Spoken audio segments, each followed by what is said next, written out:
Good morning 12th grade.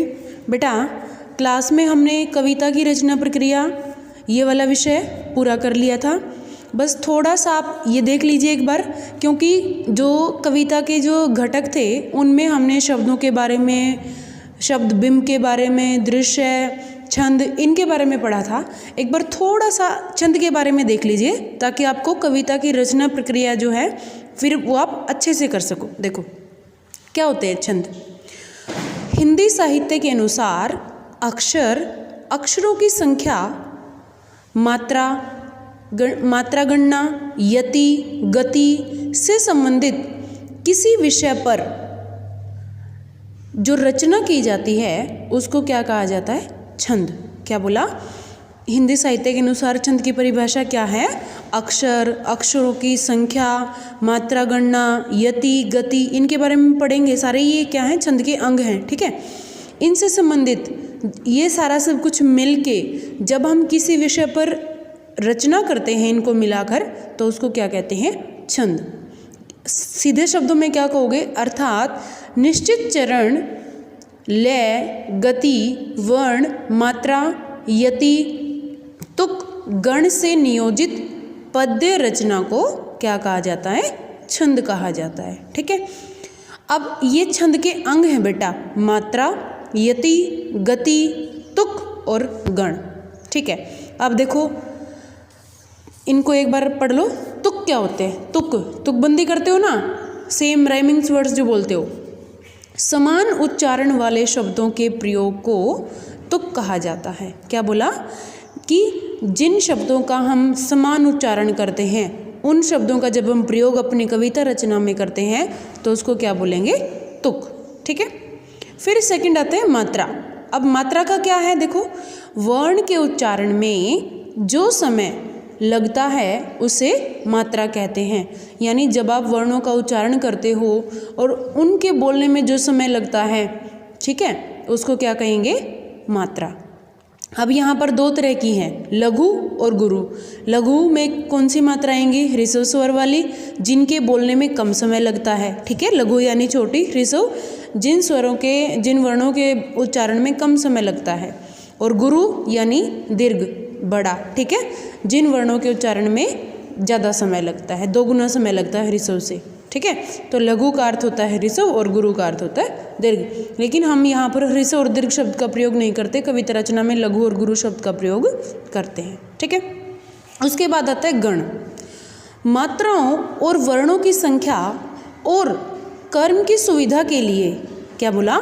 मात्राओं, वर्णों की संख्या और कर्म की सुविधा के लिए 3 वर्णों के समूह को एक गण मान लिया जाता है। ठीक है, 3 वर्णों को एक साथ मिला दिया जाता है और उनको क्या कहा जाता है?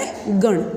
ठीक है, उसके बाद अब देखो, अब हमारे 2 रह गए, यति और गति। यति गति क्या होती है? देखो, पद्य का पाठ करते समय, यानी जब आप कविता की जो पंक्तियां हैं उनको बोलते हो, उनको पढ़ते हो समय, गति को तोड़कर, यानी जो बहाव होता है, जो गति होती है, उसको तोड़कर, ठीक है, किसको तोड़कर? गति को।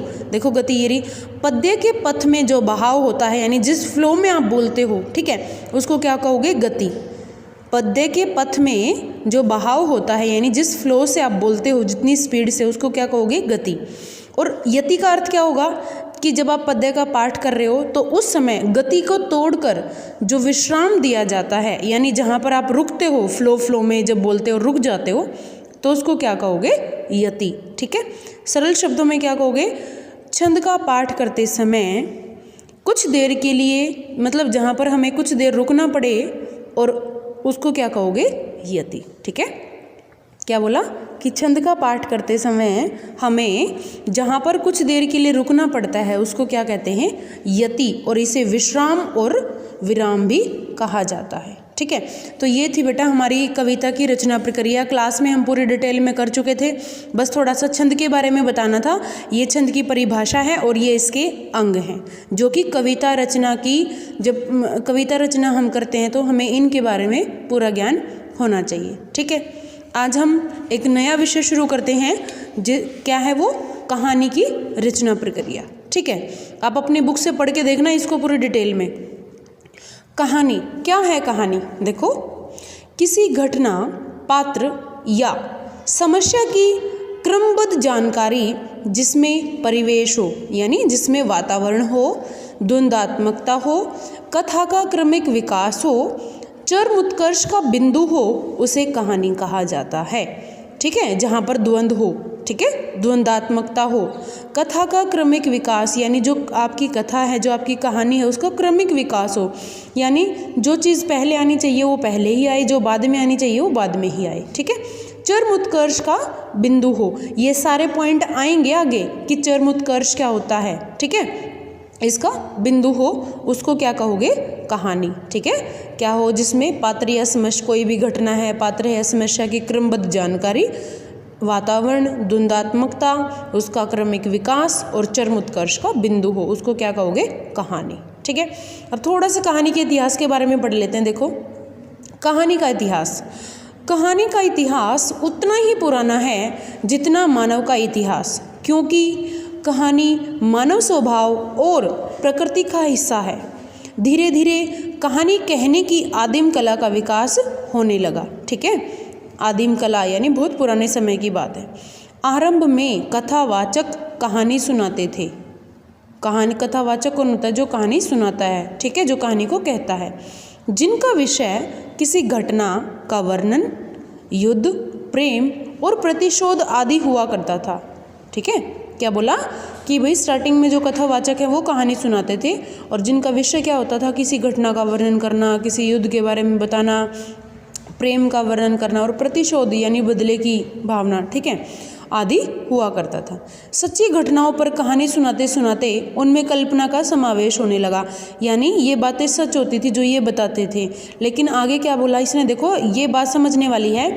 सच्ची घटनाओं पर कहानी सुनाते सुनाते उनमें कल्पना का समावेश होने लगा, यानी लोग अपनी इमेजिनेशन को उसमें डालने लगे। कथावाचक सुनने वालों की आवश्यकता अनुसार अपनी कल्पना के माध्यम से नायक के गुणों का वर्णन करने लगा। क्या बोला कि जो कथावाचक है, जो कहानी को सुनाने वाला है, वो लोगों की आवश्यकता के अनुसार कि कैसी कहानी लोगों को पसंद आती है, उसने क्या किया? अपनी कल्पना के जैसे, मतलब लोगों की आवश्यकता के अनुसार और अपनी कल्पना के माध्यम से जो उसमें नायक है, जो मुख्य पात्र है, उसके गुणों का वर्णन वो करने लगा। ठीक है, तो ये है कहानी का इतिहास, कैसे कैसे हमारी कहानी विकसित होती गई, कैसे कैसे उसका विकास हुआ। अब देखो, मौखिक कहानी की परंपरा। मौखिक कहानी की परंपरा बहुत पुरानी है। प्राचीन काल में मौखिक कहानियों की लोकप्रियता इसलिए थी क्योंकि यह संचार का बड़ा माध्यम था। संचार मीन्स जब हम एक दूसरे से अपनी भावनाओं को, मतलब दूसरों के विचार खुद सुनते हैं, खुद के विचार दूसरों को सुनाते हैं। ठीक है, तो संचार की प्रक्रिया होती है वो। इस कारण धर्म प्रचारकों ने भी अपने सिद्धांत और विचार लोगों तक पहुंचाने के लिए कहानी का सहारा लिया। ठीक है, क्या बोला कि इस कारण धर्म प्रचारकों ने भी अपने सिद्धांत और विचार लोगों तक पहुंचाने के लिए कहानी का सहारा लिया। शिक्षा देने के लिए भी कहानी विधा का प्रयोग किया गया, जैसे पंचतंत्र की कहानियाँ लिखी गई जो विश्व भर में प्रसिद्ध हैं। ठीक है, लोगों को शिक्षा देने के लिए भी, या क्यों? क्योंकि एक कहानी के माध्यम से किसी बच्चे को समझाना बहुत इजी होता है, बजाय कि उसको पूरा लेक्चर दे के। ठीक है, एक कहानी के माध्यम से हम जल्दी समझ लेते हैं। और उदाहरण दिया हुआ पंचतंत्र की कहानियाँ, जिनको पढ़कर हमें बहुत अच्छी अच्छी सीख मिलती है। ठीक है, अब बात आती है कहानी के तत्वों की। कहानी के तत्वों में कथानक, संवाद, चरमोत्कर्ष, भाषा शैली, उद्देश्य, ये सारे आएंगे। एक बार आप अपनी बुक से पढ़ के देखना बेटा, इनको डिटेल में हम कल करेंगे, इतना आप पढ़ लेना। धन्यवाद।